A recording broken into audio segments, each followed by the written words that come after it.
So today we are talking about why calorie counting doesn't work. And that's not to say that calorie counting doesn't work, but if you are looking to lose weight, maintain weight, or gain weight, obviously calories matter. And you often hear people say, calorie counting didn't work for me. So in today's video, we're going to talk about 3 reasons why calorie counting doesn't work and how you can avoid these pitfalls and make it work for you. Alright, so before we get into the first of those 3 pitfalls, I'm just going to do a super brief background on energy balance and energy expenditure.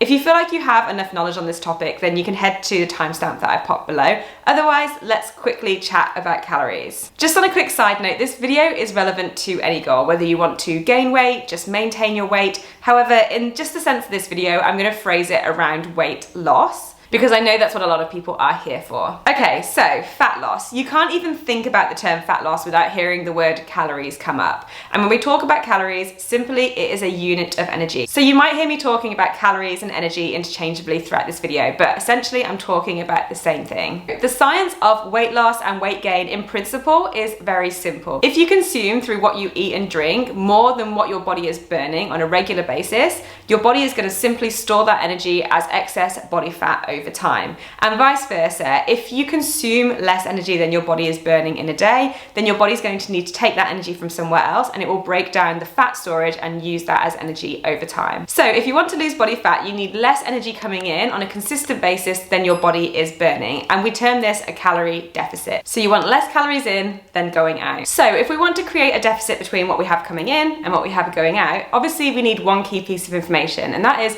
how many calories our body burns per day. Now we term this the total daily energy expenditure, and it's made up of 4 things. I'm not going to go into too much detail. I do have some more videos which I will link down below if you want a little bit more background on it. But essentially, if we consumed the same amount of calories as our total daily energy expenditure, we would expect maintenance of weight. So we wouldn't expect you to gain weight or lose weight over time. Now we are going to talk about this in a little bit more detail later, but calculating your TDEE is not a perfect science. So it's always going to be a ballpark number that you can use to create your deficit and work from there. So once you know your total daily energy expenditure, you'll use this number to then make sure that you are consuming less energy than that on a regular basis, and then hopefully over time you will see weight loss. Now there is a lot of ways that you can create a calorie deficit, and there is no one right way that's going to suit everybody. It really is very individual. But obviously you can focus on energy going out or energy coming in. Traditionally, we focus more on nutrition, so energy coming in, as it's easier to control, easier to manage, and also just easier to do sustainably for a long period of time. Regardless of the method you choose to do, you often find somebody who has tried something similar and said, calorie counting didn't work for me, or creating a deficit that way didn't work for me. And I've picked 3 of the super common reasons that we hear this time and time again, and how you can make sure it works for you and avoid those pitfalls. Now I just want to sneak in a really quick point about what we do want to achieve when we're looking at calorie counting or creating a deficit. And the key thing that I want you to focus on is making sure that you create a sustainable and long-term approach. So regardless of what option you choose, it needs to be working with your specific lifestyle, your mindset, your preferences, your goals. Again, there is no right or wrong way, but the key thing is it's something that you can stick to in a sustainable and healthy manner that's not going to overrun your life with any more stress or add any misery to your life. We want things to be easier, not harder. All right, moving on to point number 1, and this is so common, I see it nearly every single day, and that is overestimating calorie expenditure. As we just spoke about, a calorie deficit is vital for successful fat loss, and we base this calorie deficit off our total daily energy expenditure. So you'll have to bear with me here because there's kind of 2 points to this 1 point, but they're both to do with TDEE. And the first one is calculating your total daily energy expenditure wrong and therefore not having a deficit at all. So when we want to calculate our TDEE, there's a couple of different options. Firstly, we will often use something called the Harris-Benedict formula, and this will give us an idea of your BMR. And then from there, we multiply that number by an activity factor, which will then ultimately give us what we think is your TDEE. Now again, this is not a perfect science, so that's something to bear in mind. The second option is using an online calculator where you put some of your metrics in and it will come out with a number, and these also use the same formula. Now there is absolutely no problem with this at all. The problem comes when people take that number as gospel rather than just a ballpark figure or an idea. What we want to do is take that number and use it as a starting point to give us an idea of where we're at, and then pick a deficit from there, see how our body responds over a period of time, and then from our body's response, manipulate what we need to. As an example, and we'll use really simple numbers here, if the total daily energy expenditure came out at 2,000 and you decided to consume 1,600 calories per day, and then you found after 6 weeks you'd had very, very minimal fat loss, then that would suggest that your total daily energy expenditure is actually a little bit closer to 1,600. So from there, you might want to reduce your caloric intake slightly, or you might want to increase your activity level, or both of them at the same time. Now, another level of complexity to this is that we are choosing the activity factor by which to times our BMR by, and we might pick the wrong one. If we overestimate our activity levels, we're going to get inaccurate total daily energy expenditure numbers, and that ultimately can mean that we think we're failing if we're not losing fat, when simply the numbers are just a little bit off. So in terms of overestimating our activity levels when calculating our TDEE, it could ultimately mean that the number that we are getting for our TDEE is well and truly above what is maintenance for us. So what we now think is a deficit actually means maintenance, and therefore we don't see fat loss and think that we failed. Now, the other point to this point is people using fitness trackers to determine how many calories their body is burning through exercise, and then consuming those calories back or adding that onto their total daily energy expenditure. And we see this in MyFitnessPal because it always adds on calories burnt through exercise into your daily allowance. So you get your daily calorie goal based on what your goals are, but then they'll also add in any calories burnt, so you get to eat back your calories. Now, I've said this in a video before, there's a couple of reasons why eating back calories isn't ideal, and a huge part of that is the mindset and relationship between exercise and nutrition. But putting all of that aside and looking solely at fitness trackers calculating how much energy is burnt, they aren't that accurate. And there's been quite a few studies done now into the accuracy of these fitness trackers. And while they're good at calculating your heart rate or even the amount of steps you're doing, in terms of calculating the amount of energy you're burning throughout the day through specific exercise and non-exercise as well, they are really not that accurate and can be anywhere up to plus or minus 30% of what you actually are burning. So that's kind of what it says on the tin. These can be a guide, but they're not an accurate representation of exactly how much energy your body is burning. So if you choose to then consume those calories back or incorporate that specific number in your total daily energy expenditure, it may be incorrect and essentially just leads us back exactly where we were with the previous point. Also, if you're interested in any of those studies, I will link them down below and you can go and check some out. Okay, so point number 2 is underestimating calories in. Now, this one is super common, and often it is done completely innocently. Regardless of whatever method you use to calculate how many calories are coming in, so whether you are using the plate method, whether you're reducing portions, whether you're putting it into a calorie tracker,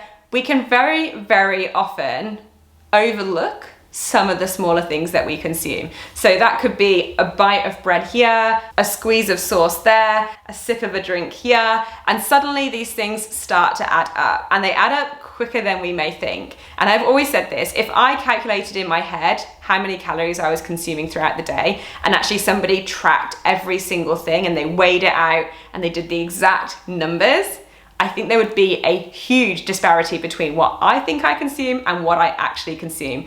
And every now and again, I test this. I try to add it up in my head as the day goes on, and I track as well, and I'm always wrong. I mean, have you ever actually weighed out what a portion is for cereal or for peanut butter or for jam or butter or anything like that? Trust me, it's not a portion. Not in my books, it's not a portion. Now, there is absolutely no problem with this at all, but the issue arises when we have our total daily energy expenditure. So for this example, let's say 2,000. We choose our deficit, which we're gonna say is 1,600. We think we're consuming 1,600, but actually we're consuming 1,800. Maybe some days we're consuming 2,000, which brings us to a much smaller deficit or maintenance, which means fat loss is going to be slower. So ultimately over time, we see slower fat loss or no fat loss. And again, we think we failed rather than being able to identify maybe we're actually consuming a little bit more than we think we are. Again, that is not a problem at all if you can pinpoint it and go, that is why. No problem. It's when it starts to mess with people's mindsets, that's when it becomes the issue. So as you can imagine, if you take point 1 and point 2, a combination of underestimating how many calories we have coming in and overestimating how many calories are going out, this can sometimes lead to not seeing the results that we expect to see. And that is when we hear, it doesn't work for me, I'm failing, I'm just gonna give up. And that brings us on to point number 3, which is focusing solely on daily calorie allowances. Our TDEE changes every single day. How active we are, our energy levels, our motivation, what we're doing with our lives changes every single day. So it's totally realistic to expect that the amount of energy we expend every day is also going to fluctuate. So when we create a calorie deficit, we often think of how many calories we need to consume in a day because we're talking about our total daily energy expenditure. But if that is changing, then shouldn't our deficit change as well? It's just a thought that's not often out there that we could potentially look at calories as a weekly target, a monthly target, or a daily target, and use them all interchangeably, because ultimately we're looking long term, which is what we want. So it doesn't matter what's happening day in, day out, but more so on the larger scale. It really isn't any wonder that we think this way, because we're often bombarded with daily health recommendations and daily calorie allowances on packaging, and you often see lots of numbers thrown around, just eat this many calories per day and you'll be fine. So it's totally reasonable that we'd see a fixed number every day as a standard that we need to set ourselves, but maybe think about having a bit more of a flexible approach, and this may help in terms of being sustainable for the long term. As an example, and I do this with clients quite a lot, if you looked at your calories as a weekly target rather than a daily target, you're still looking to get the same amount of calories in per week and creating a deficit throughout the week. However, being a little bit more flexible in your approach just means it will fit in with your lifestyle a little bit more. So say you have a social event on the Friday and the Saturday night, so you know you're going to be consuming a little bit more, maybe you're going to have a few drinks and you're going to be a little bit less active. So they're going to be your bigger days in terms of calories. And then Monday, Tuesday, maybe you don't feel like you need as much, so you're going to pull back a little bit. Or maybe you just wake up on Monday morning and you're just having a really crappy day and you just feel like, today, I'm just gonna eat a little bit extra, I'm not gonna really move, I'm just not in the mood. That is totally okay, because you have that flexibility to not have to stick rigidly to a daily allowance. Now, this is not me saying that you have to take a weekly approach or you have to take a daily approach, but it might just be something to think about in terms of having a little bit more flexibility and finding a way that works better for you, rather than the rigidity of having to hit the same number day in and day out. So that is it. I really hope this video has helped. I hope it made sense and that I was able to get it across in relatively a simple way. Now, there are loads of other points I could have added to this video, but I wanted to keep it as short and sweet as possible and really talk about the 3 that I see the most commonly as a personal trainer. But if you have any more, you can drop them down below, open up a discussion, ask any questions. Of course, I will always be in the comments checking it out. And otherwise, thank you so much for watching this video, and I will see you guys in the next one. Have an amazing day. And don't be mean to yourself.